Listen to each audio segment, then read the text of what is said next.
que é esta coisa da comédia, o riso e estas coisas das sensibilidades, de onde é que isto apareceu e de onde é que, como há pouco disse, o humor é incapturável. Esta coisa de tentar refriar a comédia sempre houve. Há momentos de liberdade, depois há momentos em que, calma lá, vamos lá limitar os domínios da comédia, só podes fazer sobre isto e sobre isto. Há sempre estes períodos. O que é que a história nos diz? Destes períodos de maior censura, normalmente não fica quase nada no que diz respeito ao humor. Um exemplo logo no início documentado, na comédia nova, o Menandro, era uma comédia que hoje poderíamos dizer politicamente correta. Chegou-nos uns fragmentos só.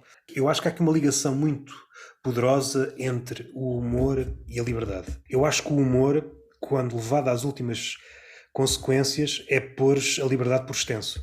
Vou esticar até ao limite e isto é que é a liberdade. É a minha própria definição de liberdade enquanto obra.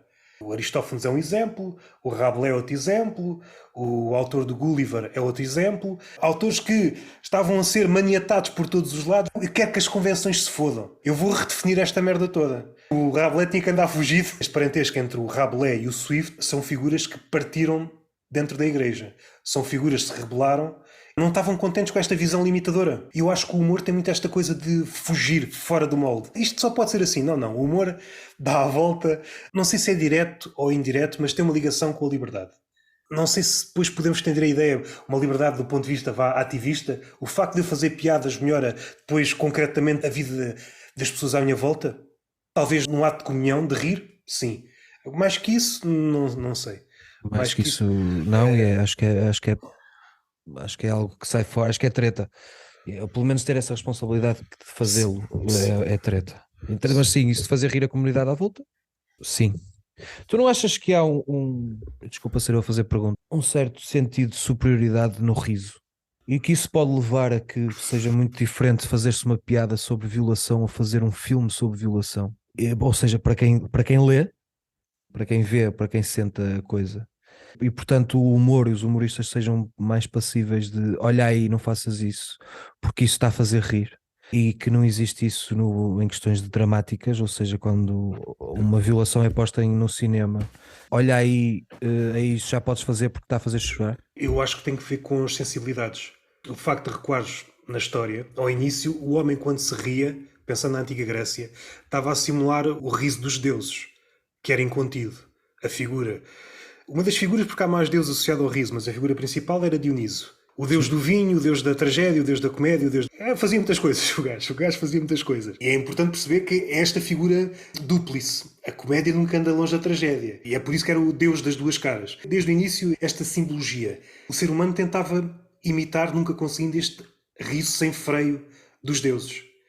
Não havia esta coisa superior. Uma tentativa de imitar algo inalcançável. Isso apareceu mais à frente. Platão foi o primeiro a dar assim uma ferroada, que para ele havia temas que... Ele para já não gostava de comédia nem de poesia. Uma mente soberba, um dos maiores génios. Mesmo os génios não são infalíveis. Tudo o que lhe parecia imprevisível... Menos objetivo, tudo que lhe parecia menos objetivo. Mas eu acho o imprevisível, o que está à tua frente e de repente pode ser outra coisa. Ok. É também uma forma de tentar perceber o homem de hoje em dia. Eu acho que lidamos muito mal com o imprevisível. É por isso que nos rodeamos de números, de estatísticas, para parecer que isto é tudo muito previsível. Mas nada é previsível.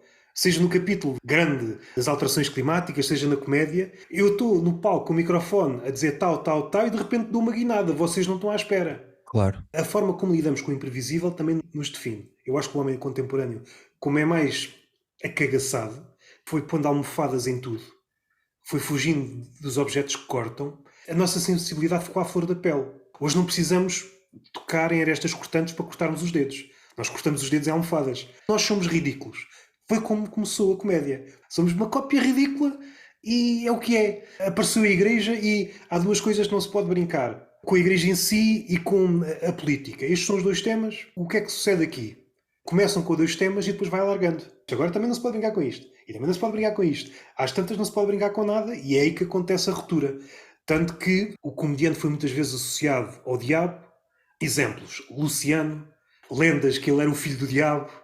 Outra figura, o Diógenes, o cínico. Estas figuras imprevisíveis que podem dizer aquilo que lhe vai na cabeça. Olha bem, o homem diz o que vai na cabeça, não é? Medo de... Então, mas o gajo está a pensar pela sua própria cabeça. A arte é tanto mais arte quanto mais inútil for. Não é útil no sentido em que o martelo é útil. Obviamente, E aqui sim, também está aí aqui um concordamos. problema. Está aqui Concordamos muito nisso. nós queremos encontrar utilidade nas cenas. Pá, se és para rir, já vai com sorte. Já vais com sorte. O pensamento a existir é o próprio processo criativo. Há aqui pensamento, somos seres pensantes. Quer queiramos, quer não, havemos de pensar, ou durante a piada, no caminho para casa. O pensamento faz parte disto. Porque a partir do momento que isolas e queres pensar antes de rir, já não estás a fruir da comédia Nada. como deves fruir. Tu podes pegar na tua piada, numa piada do outro humorista, tentar perceber o que é isto enquanto comédia.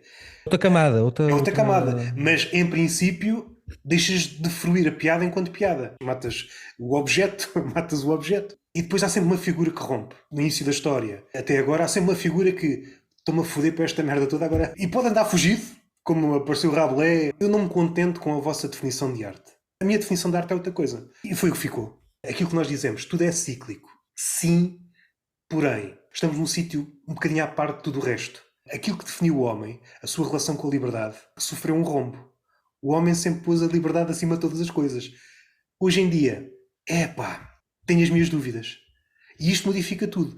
Se tu na tua arte pões em relevo o conforto, primeiro começa logo a duvidar se estás a fazer arte. É logo a primeira coisa. Exatamente. É logo a primeira coisa. Se tu estás a fugir do desconforto, para onde é que tu estás a ir? Não sei, mas talvez não seja arte. Pode ser. Até por um acaso podes criar arte. Falando por mim, não é arte que me interessa. Não é arte que me interessa.